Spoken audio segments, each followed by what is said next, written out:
The ringing of this bell announces the opening on Thanksgiving Day of the 22nd annual sale of Christmas Help Seals, the proceeds from which go toward the work which is being done for the prevention of tuberculosis in the United States of America.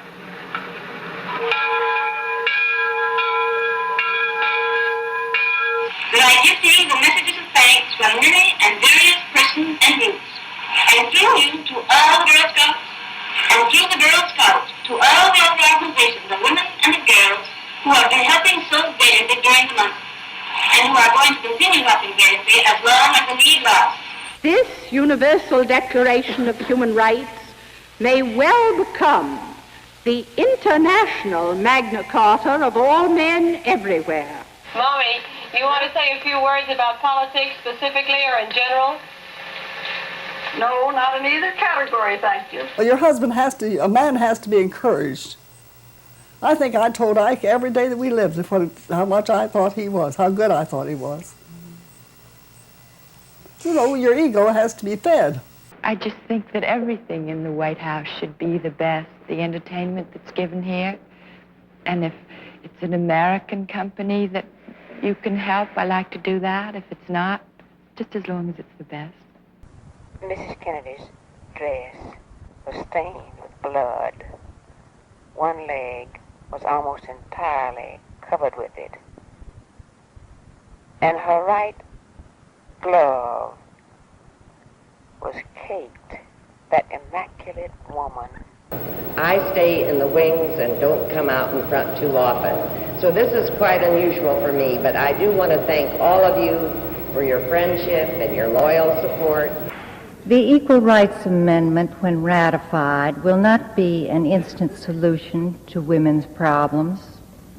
It will not alter the fabric of the Constitution or force women away from their families. It will help knock down those restrictions that have locked women in. This morning in Venezuela, President Petty said to me that Jimmy's Pan American Day speech and my visit to Latin America had opened new paths in inter-American relations instead of the paternalism that has characterized the past. I think I just had little antennas that went up and told me when somebody had their own agenda and not Ronnie's. And then I'd tell him. He didn't always agree with me, but I'd tell him. The difference between being the vice president's wife and the president's wife is huge, because the vice president's wife can say anything. Nobody cares.